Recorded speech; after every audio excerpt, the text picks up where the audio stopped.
प्यारे दोस्तों, आप सभी को नमस्कार। मैं विपिन आप सभी का स्वागत करता हूं अपने YouTube चैनल विपिन मैथ्स पर। दोस्तों, आज की क्लास में मैथ के सभी सवालों को सॉल्व करेंगे जो यूपी पुलिस कांस्टेबल परीक्षा 30 अगस्त मॉर्निंग शिफ्ट में पूछे गए थे। किसी भी सवाल को सॉल्व करने का सबसे बेहतरीन तरीका क्या हो सकता है वो आप लोग देखना। अगर आप ये तरीके अप्लाई करते हैं तो 31 अगस्त को जो आपका एग्जाम होगा यूपी पुलिस का, तो मैथ के सवाल मुश्किल से 12 या 15 मिनट में सारे सवाल सॉल्व हो जाएंगे। जो 24-25 क्वेश्चन आएंगे सारे सवाल लग जाएंगे आपके 15 से 16 मिनट में। तो आइए क्लास को करते हैं शुरू। साथियों, अगर तरीके पसंद आए तो आप कमेंट में जरूर लिखना। सवाल नंबर 1 है, यदि P और Q का अनुपात 5:6 है और Q और R का अनुपात 14:15 है, तो P और R का अनुपात क्या होगा।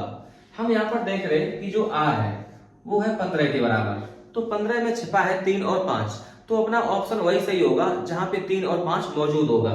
हम देख रहे हैं ना 3 5 यहाँ पे है, ना 3 या 5 यहाँ पे है, ना 3 या 5 यहाँ पे है, तो ऑप्शन नंबर सी ये करेक्ट है क्योंकि 9 में है 3। अगर इस सवाल को सलीके से करें तो देखो कैसे करेंगे। लिखेंगे P रेशियो Q, और ये केवल टाइम बर्बादी है और कुछ नहीं। P और Q का रेशियो है 5:6। Q और R ये रेशियो हमें दिया है 14:15। हमें चाहिए P और R, तो आप देख रहे हैं Q से Q कैंसिल हो रहा है, तो रेशियो हमें मिलेगा P रेशियो R। तो आप सॉल्व कर सकते हैं ऐसे, 5 से डिवाइड करेंगे 3 बार, 2 से डिवाइड कर दो ये 3 बार, ये 7 बार, तो यहां से आएगा 7 और यहाँ 3 का 3 में गुणा करेंगे 9, तो 7 रेशियो 9। लेकिन हमें करना है बहुत स्मार्ट तरीके से जो हमने पहले बताया। तो उम्मीद है ये बात आपको बहुत अच्छे से समझ में आई होगी कि ऑप्शन नंबर सी ये बिल्कुल सही है। आगे आते हैं सवाल नंबर 2 पर।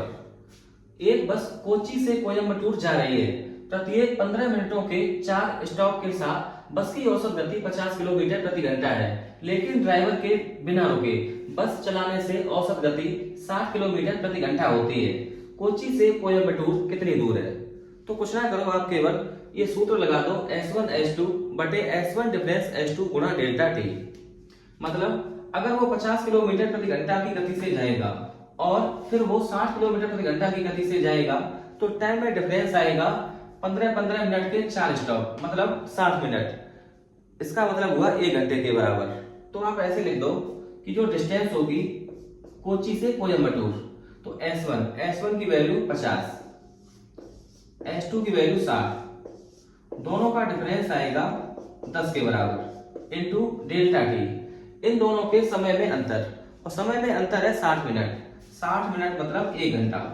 बस इसको करते सॉल्व, तो 0 से 0 कैंसिल, 50 का 6 में गुणा करेंगे तो ये आ जाएगा 300 किलोमीटर। 300 किलोमीटर इस सवाल का बिल्कुल सही उत्तर, ऑप्शन नंबर ए ये करेक्ट है। अभी तक हर एक सेट में इस टाइप का सवाल जरूर आया है, देख लेना आप ध्यान से। ये कल भी आपको मिलेगा 31 अगस्त को। एक वस्तु का मुद्रित मूल्य उसके क्रय मूल्य से 40% अधिक है, तो छूट की दर कितनी होनी चाहिए ताकि 12% का लाभ प्राप्त हो सके। तो ऐसे लिखेंगे CP SP MP। हमने CP को मान लिया 100, कहा मुद्रित मूल्य उसके क्रय मूल्य से 40% ज्यादा, तो अंकित मूल्य आएगा 140। कहा प्रॉफिट होना चाहिए 12% का, तो 100 का सामान ये हमें बेचना होगा 112 में, तो MP 140 SP 112, 140 से 112, तो डिस्काउंट मिलना चाहिए 140 से 112, 28 का डिस्काउंट कितने पे 140 पे, तो 100 पे कितना 28, 140 को डिवाइड करेगा 5 बार और 500 को डिवाइड कर देगा 20 बार, तो डिस्काउंट देना होगा 20%। ऑप्शन नंबर सी ये सही है। आते हैं अगले सवाल पे, और ये सवाल भी प्रॉफिट लॉस से। एक वस्तु को 1700 रुपए में बेचने पर एक दुकानदार को 15% की हानि होती है। 20% का लाभ प्राप्त करने के लिए उसे उस वस्तु को कितने रुपए में बेचना होगा। ध्यान रखना, प्रॉफिट हो तो 100% में जोड़ते हैं, लॉस होगा तो 100% से माइनस करते हैं। 15% की हानि, तो वैल्यू 85% के बराबर। 85% बराबर 1700 रुपए।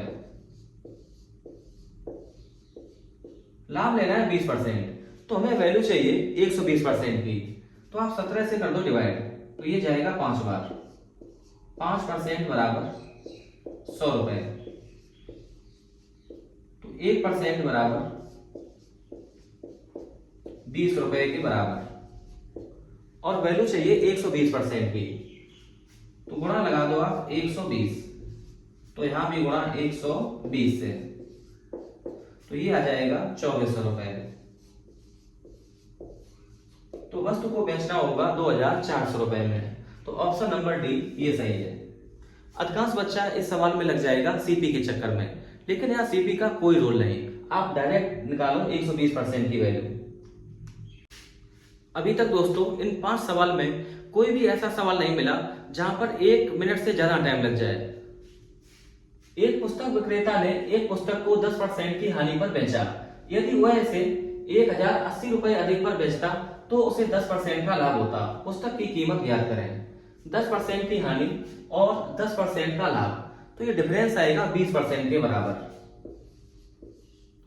तो जो 20% की जो वैल्यू है वो 1080 रुपए के बराबर। हमें चाहिए सीपी, और सीपी होता है 100%, आधा कर दो, 10% बराबर 540 रुपए। 10% बराबर 540, एक जीरो यहां चिपकाएंगे, एक जीरो यहां पे, तो 5400 रुपए। इस सवाल का बिल्कुल सही उत्तर ऑप्शन नंबर ए। ये सवाल एवरेज का बिल्कुल जीरो लेवल सवाल। एक परीक्षा में 8 छात्रों द्वारा प्राप्त अंकों का औसत 5.1 था और 9 अन्य छात्रों का 6.8 था। 17 छात्रों के औसत अंक क्या थे? औसत होता है आंकड़ों का योगफल बटे आंकड़ों की संख्या। तो 8 छात्रों का औसत है 5.1, तो टोटल बनेगा 8 से कराएंगे गुणा, तो ये 8 लगाएंगे पॉइंट और यहाँ पर 40.8। 9 छात्रों का टोटल आएगा 9 8 72, हाथ में 7, 9 का 6 में गुणा 54 और 7 61 बटे 9 8 17। तो 61 में हम लोग जोड़ेंगे 40 को, तो ये आएगा 91, सॉरी 61 में 40 जोड़ेंगे 101, 8.8 और 0.2 मिलके 1, तो ये हो जाएगा 102 बटे 17, तो ये आ जाएगा 6 के बराबर। तो ऑप्शन नंबर डी ये सही। ये सवाल दोस्तों मुश्किल से 5 सेकंड का। 7 क्रमांक धनात्मक पूर्णांकों का औसत 126 है। इनमें से सबसे छोटा पूर्णांक क्या है? तो आंकड़े हैं 7, जो एवरेज आएगा वो बिल्कुल बीचों बीच, और ये है 126। तो 3 पूर्णांक इधर और 3 पूर्णांक पीछे, तो 126 से 3 कम, तो ये आएगा 123। ये सबसे छोटा पूर्णांक है 123, और सबसे बड़े की बात करें तो 126 से 3 ज्यादा 129। हमसे पूछा है सबसे छोटा पूर्णांक 123, ऑप्शन नंबर ए ये करेक्ट। सवाल पढ़ने से कम टाइम लगेगा सवाल का उत्तर करने में। एक बर्तन में दूध और पानी का अनुपात 3:4 है। यदि हम 10 लीटर दूध और 10 लीटर पानी मिलाते हैं तो अनुपात 4:5 हो जाता है। प्रारंभ में कुल मिश्रण की कितनी मात्रा मौजूद थी? आप देख रहे दूध 3 से हो गया 4 और पानी 4 से हो गया 5, तो दोनों दूध या पानी ये बढ़ गए 1 इकाई के बराबर। सवाल में 1 इकाई बराबर है 10 लीटर के। हमसे पूछा है कि शुरुआत में कितना मिश्रण था, तो टोटल मिश्रण है 3 + 4 बराबर 7 के, तो 7 इकाई बराबर 70 लीटर। बस सवाल खत्म। 70 लीटर इस सवाल का बिल्कुल सही उत्तर, ऑप्शन नंबर ए। साथियों हमें लगता है कि ये 30 अगस्त की जो मॉर्निंग शिफ्ट है अभी तक की सबसे आसान शिफ्ट है। सारे सवाल मुश्किल से 10 सेकंड के। क्वेश्चन नंबर 9, साधारण ब्याज पर 20 वर्षों में एक धनराशि 4 गुना हो जाती है, ब्याज दर ज्ञात करें। देख रहे हैं आप इस टाइप के सवाल आए हैं, तो आप प्रिंसिपल को मान लो 1 रुपए, तो ये 4 गुना हो जाएगा 4 रुपए, तो अमाउंट बन गया 4 रुपए। तो ब्याज मिला होगा 3 रुपए। अब आप यहां से लगा दो SI बराबर PRT अपॉन 100। तो SI की वैल्यू 3, प्रिंसिपल है 1, रेट हमें निकालनी है, टाइम है 20 साल बटे 100। 20 इसको डिवाइड करेगा 5 बार। R बराबर 5 का 3 में गुणा 15%। ऑप्शन नंबर सी ये सही। प्रॉफिट लॉस का ये चौथा सवाल है इसी शिफ्ट में। 10% की छूट देने के बाद 8% का लाभ प्राप्त करने के लिए क्रय मूल्य से अंकित मूल्य की कितने प्रतिशत वृद्धि होनी चाहिए। तो ऐसे लिखेंगे CP और MP। ये होता है डायरेक्ट रिलेशन। कब? जब MP के ऊपर लिख दें हम 100 प्लस प्रॉफिट परसेंट और CP के ऊपर 100 माइनस डिस्काउंट परसेंट। डिस्काउंट हमें पता है 10%, तो 100 से 10 कम तो ये आएगा 90, और प्रॉफिट है 8%। 100 में 8 जोड़ेंगे तो 108। सवाल में पूछा है कि अंकित मूल्य क्रय मूल्य से कितने परसेंट ज्यादा। तो आप 9 से कर दो डिवाइड, तो ये हो जाएगा 10 बार और यहाँ पे 12। या आप ऐसे देख लो, 0 0 चिपका दो भाई, 100 से 120 तो कितना ज्यादा है 20%। तो अंकित मूल्य को क्रय मूल्य से 20% अधिक रखना होगा। तो ऑप्शन नंबर बी ये सही। दोस्तों इस सवाल को देखना बहुत ध्यान से। 60% बच्चों ने किया होगा गलत। वह छोटी से छोटी संख्या ज्ञात कीजिए जो 24, 48 और 60 से पूर्णतया विभाज्य होगी। अधिकांश बच्चा लग जाएगा एलसीएम लेने के चक्कर में। 24, 48 और 60 का एलसीएम होगा 240, लेकिन 240 के अलावा एक नंबर ऐसा है 0 जो हर नंबर से कटता है, और हमसे पूछा है सबसे छोटा नंबर। तो सबसे छोटा नंबर ये 4 ऑप्शन में ऑप्शन नंबर बी है जो है 0। 0 हर एक नंबर से विभाजित होता है, तो इसलिए यहाँ पर जो आंसर होगा वो ऑप्शन नंबर बी 0। आते हैं क्वेश्चन नंबर 12 पर। ए और बी की आयु का अनुपात 3:2 है। 10 वर्ष बाद उनकी आयु का योगफल 80 होगा। उनकी वर्तमान आयु क्रमशः कितनी है। अगर वर्तमान की बात करें तो 10-10 वर्ष ही कम हो जाएगा, तो वर्तमान में टोटल होगा 60 वर्ष। 3 और 2 5, 5 की वैल्यू है 60, तो 1 की वैल्यू होगी 12। तो ए की वर्तमान आयु 12 का 3 में गुणा 36 वर्ष और बी की वर्तमान आयु 12 का 2 में गुणा 24 वर्ष। तो ऑप्शन नंबर ए ये सही है। ये थोड़ा ठीक सवाल है। Question number 13। सेना का एक अधिकारी अपने सैनिकों को 12, 15, 16 और 18 की पंक्तियों में खड़े होने की व्यवस्था करना चाहता है। यदि वह चाहता है कि वे एक ठोस वर्ग में भी व्यवस्था करें तो न्यूनतम सैनिकों की संख्या ज्ञात करें। तो अपना आंसर वही सही होगा जो एक परफेक्ट स्क्वायर नंबर होगा और इन नंबर से डिवाइड भी होना चाहिए। तो सबसे पहले ऑप्शन नंबर बी और ऑप्शन नंबर सी ये दोनों गलत, क्योंकि ये परफेक्ट स्क्वायर नंबर नहीं है। अब अगर बात करें 900 की, तो 900 को 16 डिवाइड नहीं करता, तो ऑप्शन नंबर डी ये गलत। अब केवल एक ऑप्शन सही है, ऑप्शन नंबर ए, बस यही आंसर है। आगे बढ़ते हैं सवाल नंबर 14 पर। दो संख्याओं का योगफल 36 है और उनका मासा 4 है। इन संख्याओं के कितने योग संभव है। आप ऐसे लिख लो, ये 2 नंबर है। अगर HCF 4 है तो पहला नंबर 4A, दूसरा नंबर 4B, जहां पर A और B सहभाज्य है। दोनों को जोड़ने पर योगफल है 36। 4 से डिवाइड करेंगे तो A प्लस B बराबर 9। तो अब आप ये देखो कि A और B के कितने मान यहाँ पर संभव हो सकते हैं।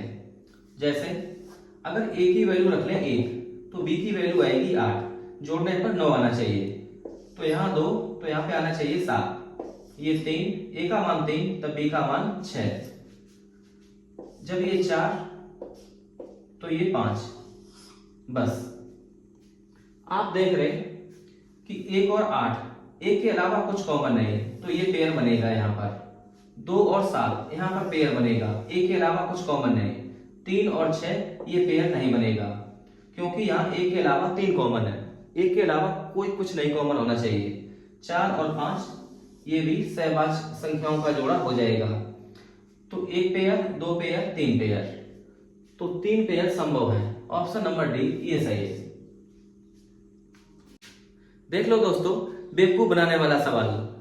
एक रेलगाड़ी 23.6 किलोमीटर प्रति घंटा की चाल से एक प्लेटफॉर्म को 30 सेकंड में पार करती है। उसके बाद यह गाड़ी 12.4 किलोमीटर प्रति घंटा की चाल से विपरीत दिशा में चलने वाले एक व्यक्ति को 11 सेकंड में पार करती है। रेलगाड़ी की लंबाई कितनी है?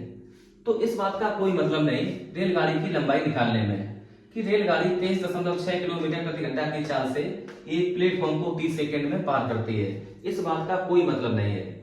रेलगाड़ी की लंबाई केवल ऐसे निकल आएगी जब यह गाड़ी 12.4 किलोमीटर प्रति घंटा की चाल से विपरीत दिशा में चलने वाले एक व्यक्ति को 11 सेकंड में पार करती है। तो रेलगाड़ी की लंबाई निकालने में बस केवल यही लाइन जरूरी है। जब कोई रेलगाड़ी किसी व्यक्ति को पार करती है तो अपनी लंबाई के बराबर दूरी तय करती है। तो एल बराबर दूरी बराबर चाल गुणा समय, और यहाँ पे जो स्पीड है वो सापेक्ष चाल काम करेगी। गाड़ी और व्यक्ति एक दूसरे के अपोजिट, तो इसको कर दो आप ऐड। 23.6 में जब 12.4 जोड़ेंगे तो स्पीड बनेगी 36 किलोमीटर प्रति घंटा। इसको बना लो आप मीटर प्रति सेकंड में, तो इंटू करना पड़ेगा 5/18 से, और ये पार करती है 11 सेकंड में। इंटू कर दो 11 से। 18 36 को डिवाइड करेगा 2 बार, 5 दूनी 10, 11 का 10वें गुणा 110 मीटर। तो 110 मीटर इस सवाल का बिल्कुल सही उत्तर ऑप्शन नंबर ए ये करेक्ट है। सरल सवाल को बहुत अच्छे से बनाया भाषा में। सवाल है क्वेश्चन नंबर 16। ए और बी स्टील के दो भारी खंड है। यदि बी को ए के शीर्ष पर रखा जाता है तो वजन 60% बढ़ जाता है। यदि बी को ए के शीर्ष से हटा दिया जाए तो ए और बी के कुल वजन की तुलना में कितना वजन कम हो जाएगा? तो बी को रखा जाता है ए के शीर्ष पर, इसका केवल एक मतलब है कि ए बेस है। आप ऐसे लिख लो कि ए और बी,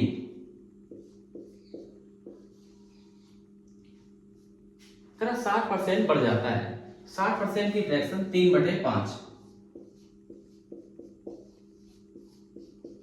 अगर ए का वजन है 5 तो इस कंडीशन में जब बी को ए के शीर्ष पर रखा जाएगा तो बी का वजन हो जाएगा 3 के बराबर। अब ए और बी टोटल मिला के हैं 5 3 8। करा अब बी को ए के शीर्ष से हटा दिया जाए तो 8 में से 3 हो जाएगा कम, तो 3 कम 8 पर, तो 100 पे कितना? 3/8 ये होता है 37.5%। बस सवाल खत्म। ऑप्शन नंबर बी ये सही है। इंस्टॉलमेंट का सवाल है सीआई से, बहुत बढ़िया सवाल है भाई। Question number 17। एक डॉक्टर 3,825 रुपए उधार लेता है और वह 2 समान वार्षिक किस्तों में पैसे वापस कर देता है। यदि चक्रवृद्धि ब्याज वार्षिक संयोजित की वार्षिक दर 4% है तो प्रत्येक किस्त का मूल्य ज्ञात कीजिए।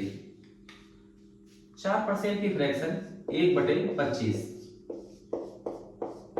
तो अगर पहले साल की बात करें तो आप सबसे पहले ऐसे लिख लो, ये प्रिंसिपल यहाँ अमाउंट, तो हमें पहले साल 25 से 26 देना होगा। दूसरे साल 25 का स्क्वायर 625 और 26 का स्क्वायर 676। 625 का 676 देना होगा। करा उसने हर साल बराबर दिया है तो इस 26 को करो 676 के इक्वल, गुणा करना पड़ेगा 26 से, तो यहाँ भी गुणा कर दो आप 26 से। 25 का जब 26 में गुणा करेंगे तो हमें मिलेगा 650। तो कुल मिला के उसने उधार लिया है 650 प्लस 625, ये आ जाएगा 1275 यूनिट, और प्रत्येक जो वार्षिक किस्त है वो 676 इकाई के बराबर। टोटल धन उधार लिया है 3,825 रुपए, तो 1275 इकाई बराबर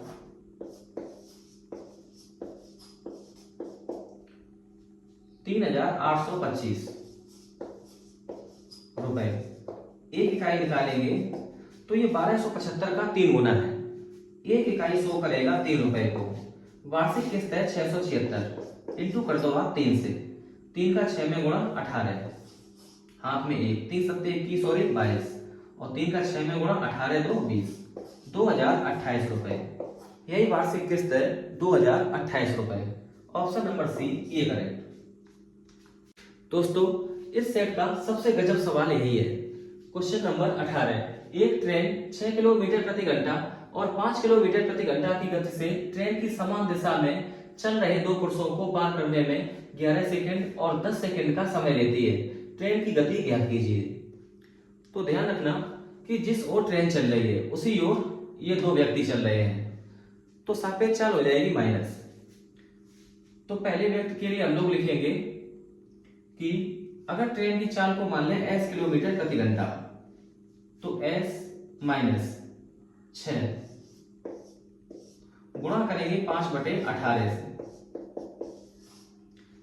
तो ये हो गई सापेक्ष चाल पहले व्यक्ति के सापेक्ष, इनटू पहले व्यक्ति को पार करती है 11 सेकंड में, तो इनटू कर दो आप 11 से, बराबर दूसरे व्यक्ति के लिए हम लोग लिखेंगे s माइनस, दूसरे व्यक्ति की चाल है 5 किलोमीटर प्रति घंटा, तो s माइनस 5 इनटू कर दो आप 5/18 से, इसे पार करती है 10 सेकंड में, तो इनटू कर दो आप 10 से। बस इसको हम लोग कर लेते सॉल्व। तो 5/18 से ये 5/18 कैंसिल, तो 11s माइनस 66 बराबर 10 का गुणा कराएंगे तो 10s माइनस 10 का 5 में गुणा 50, तो 10s को आप इधर ले आओ, तो 11s से 10s माइनस हो जाएगा तो बचेगा s, तो 66 हो जाएगा प्लस का, तो 66 माइनस 50, तो ये आ जाएगा 16, s बराबर 16 किलोमीटर प्रति घंटा। तो ट्रेन की हमने चाल निकाल ली 16 किलोमीटर प्रति घंटा, यही हमसे पूछा है। ऑप्शन नंबर सी ये सही है। अगर पूछ लिया जाए इसी सवाल में कि ट्रेन की लंबाई कितनी है, तो आप लोग s की वैल्यू चाहे यहाँ पे रखो चाहे यहाँ पे, तो ट्रेन की लंबाई पता लग जाएगी। आगे आते हैं सवाल नंबर 19 पर। कुछ मजदूर एक कार को 150 दिनों में पूरा कर सकते हैं, लेकिन 15 मजदूरों की अनुपस्थिति के कारण इसे 165 दिनों में पूरा किया गया। तो मजदूरों की प्रारंभिक संख्या क्या थी? तो यहाँ पे ले लो आप टाइम का रेशियो, पहले 150 दिन और बाद में 165 दिन, 15 से डिवाइड करेंगे तो रेशियो मिलेगा 10:11। तो मजदूरों की संख्या में रेशियो आएगा 11:10, तो कम हुआ एक यूनिट। इस एक इकाई की जो वैल्यू है वो सवाल में है 15 के बराबर। हमसे पूछेंगे शुरुआत में कितने मजदूर, और वो है 11 के बराबर, तो 11 इकाई बराबर 15 × 11, और ये आ जाएगा 165 मजदूर। तो ऑप्शन नंबर ए ये करेक्ट है। अब ये सवाल मुश्किल से 5 सेकंड का। ए बी को 10% वार्षिक की दर से साधारण ब्याज पर 30,000 रुपए उधार देता है। 5 वर्षों के बाद बी बकाया राशि का निपटान करने के लिए 40,000 रुपए और एक घड़ी लौटाता है। घड़ी का मूल्य ज्ञात कीजिए। तो आप देख रहे हैं प्रिंसिपल है 30,000, रेट 10%, टाइम 5 वर्ष। तो 5 वर्ष की इफेक्टिव रेट बनेगी 10% से 50%, तो 50% मिल जाएगा ब्याज। 30,000 का 50% बनेगा 15,000, तो कुल मिला के ये अमाउंट हो जाएगा 30,000 प्लस 15,000 45,000। बी को देना था 45,000, उसने लौटाए केवल 40,000 और एक घड़ी। अगर 40,000 यहाँ पे माइनस कर दें तो घड़ी का मूल्य आ जाएगा 5,000 रुपए। बस यही सवाल का उत्तर, ऑप्शन नंबर सी ये सही। साथियों, आज की क्लास का 21वां सवाल है। ये सवाल हमने भाषा में नहीं लिखा, आप समझ जाना कि a प्लस बी किसी कार को 10 दिनों में पूरा कर सकते हैं, उसी कार को b और c मिलकर 15 दिनों में, और उसी कार को c और a 12 दिनों में कर सकते हैं। तो हमसे पूछा है कि तीनों मिलकर a plus B plus c इस काम को कितने दिनों में समाप्त करेंगे। तो सबसे पहला काम आप एलसीएम लेके टोटल वर्क निकाल लो। 10, 15, 12 का एलसीएम आएगा 60, और यही है टोटल वर्क। ए प्लस बी की इफिशियंसी आएगी 6 के बराबर, बी और सी की क्षमता आएगी 4 के बराबर, सी और ए की क्षमता आएगी 5 के बराबर। अगर हम तीनों को जोड़ दें तो हमें मिलेगा 2 और कोष्टक में ए प्लस बी प्लस सी, 6 4 10, 10 5 15। तो ए प्लस बी प्लस सी तीनों की क्षमता आ जाएगी 7.5 के बराबर। अब हमें पता है कि हमें जिसका टाइम चाहिए टोटल वर्क से उसकी क्षमता से दे दो भाग। टोटल वर्क है 60, तो 60/7.5। पॉइंट को हटाएंगे, ऊपर एक 0, 15 से कर दो डिवाइड, तो ये 40 और यहाँ 5, 5 अट्ठे 40, 8 दिन। तो इस सवाल का सही उत्तर है 8 दिन। ऑप्शन नंबर डी ये सही है। तो दोस्तों आज की क्लास में हम लोगों ने करे पूरे 21 सवाल, और ये सारे सवाल थे 30 अगस्त की मॉर्निंग शिफ्ट के यूपी पुलिस परीक्षा के। तो साथियों आज की क्लास में बस इतना ही। अगर वीडियो पसंद आई हो तो प्लीज लाइक करें, शेयर करें। देखने के लिए आपका बहुत शुक्रिया, बहुत मोहब्बत है, बहुत प्यार।